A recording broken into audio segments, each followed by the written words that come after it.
पौष शुक्ल पक्ष की पुत्रदा एकादशी व्रत कथा। जय श्री कृष्णा। राधे राधे। श्री युधिष्ठिर ने पूछा, हे भगवान, कृपा करके यह बताइए कि पौष शुक्ल एकादशी का क्या नाम है, उसकी विधि क्या है और इसमें कौन से देवता की पूजा की जाती है।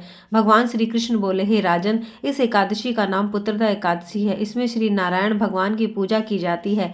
तीनों लोकों में पुत्रदा एकादशी के व्रत के समान कोई और दूसरा व्रत नहीं है। इसके पुण्य से मनुष्य तपस्वी, विद्वान और लक्ष्मीवान होता है। अब मैं तुम्हें इसकी कथा कहता हूँ, ध्यान पूर्वक सुनो। कथा।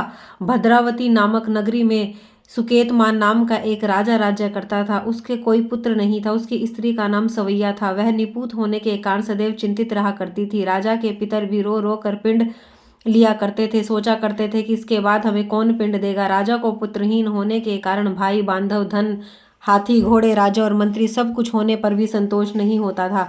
वह हमेशा यही विचार करता था कि मेरे मरने के बाद मुझको कौन पिंडदान देगा। बिना पुत्र के पितरों और देवताओं का ऋण मैं कैसे चुका सकूंगा। इसलिए मुझे पुत्र की उत्पत्ति के लिए प्रयत्न करना चाहिए। राजा इसी प्रकार दिन रात चिंता में लगा रहता। एक समय राजा ने अपने शरीर को त्याग देने का विचार किया, परंतु आत्मघात को पाप समझकर उसने ऐसा नहीं किया। एक दिन राजा ऐसे ही विचार करता हुआ अपने घोड़े पर चढ़कर वन को चल दिया और पक्षियों व वृक्षों को देखने लगा। उसने देखा कि वन में मृग, व्याघ्र, सुअर, सिंह, बंदर, सर्प आदि सब भ्रमण कर रहे हैं। हाथी अपने बच्चों और हथनियों के साथ घूम रहा है। वृक्ष वन के दृश्यों को देखकर राजा सोच विचार में लग गया। इसी प्रकार दोपहर बीत गई। वह सोचने लगा कि मैंने कई यज्ञ किए, ब्राह्मणों को स्वादिष्ट भोजन से तृप्त किया, फिर भी मुझको यह दुख क्यों प्राप्त हुआ। राजा प्यास के मारे अत्यंत दुखी हो गया और पानी की तलाश में इधर उधर फिरने लगा। थोड़ी दूर जाने पर राजा ने एक सरोवर देखा। उस सरोवर में कमल खिल रहे थे तथा सारस, हंस आदि विहार कर रहे थे। उस सरोवर के चारों तरफ मुनियों के आश्रम बने हुए थे। उस समय राजा के दाहिने अंग फड़कने लगे। राजा शुभ शगुन समझकर घोड़े से उतरा और मुनियों को दंडवत प्रणाम करके उनके सामने बैठ गया। राजा को देखकर मुनियों ने कहा, हे राजन, हम तुमसे अत्यंत प्रसन्न हैं, अपनी इच्छा कहो। राजा ने उनसे पूछा, महाराज, आप कौन हैं और किस लिए यहाँ आए हो, सो कहिए। मुनि बोले, हे राजन, आज संतान देने वाली पुत्रदा एकादशी है। हम लोग विश्वदेव हैं और इस सरोवर पर स्नान करने आए हैं। इस पर राजा कहने लगे, महाराज, मेरे भी कोई संतान नहीं है। यदि आप मुझ पर प्रसन्न हैं तो इस एक पुत्र का वरदान दीजिए। मुनि बोले, हे राजन, आज पुत्रदा एकादशी है, आप इसका व्रत करें। भगवान की कृपा से अवश्य ही आपके पुत्र होगा। मुनि के वचनों के अनुसार राजा ने एकादशी का व्रत किया और द्वादशी को उसका पारण किया।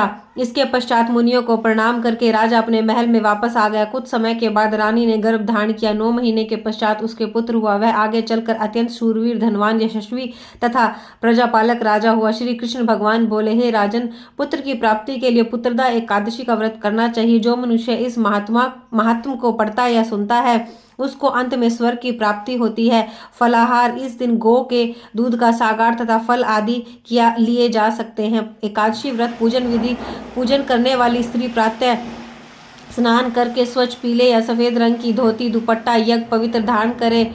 पूजन प्रारंभ करने से पहले अपना मुख पूर्व दिशा की ओर करके बैठना चाहिए। पत्नी को दाहिनी ओर बैठकर गांठ जुड़वाकर पूजन प्रारंभ करे। कुशा या आम के पत्तों से अपने ऊपर तथा पूजन सामग्री पर जल छिड़के 3 बार आचमन करे। हाथ धो ले, पवित्री पहने, मंत्र पढ़े, हाथ में अक्षत फूल लेकर भगवान का और गरुड़ का आवाहन करे। फूल अक्षत मूर्ति पर चढ़ावे और इसके बाद हवन प्रारंभ करे। एकादशी व्रत का पारण द्वादशी के दिन ब्राह्मणों को पहले भोजन कराना चाहिए। जो ऐसा करने में असमर्थ हो तो ब्राह्मण भोजन के निमित्त कच्चा सामान सीधा मंदिर में या सुपात्र ब्राह्मण को थाली सजाकर देनी चाहिए। हरिवासन में भी पारण कराना निषेध है। एकादशी व्रत करने वाले मनुष्य यदि सब नियमों का पालन कर सके तो यह व्रत उन्हें अवश्य करना चाहिए और यह व्रत उनके लिए पुण्य फलदायी सिद्ध होता है। जय श्री हरि।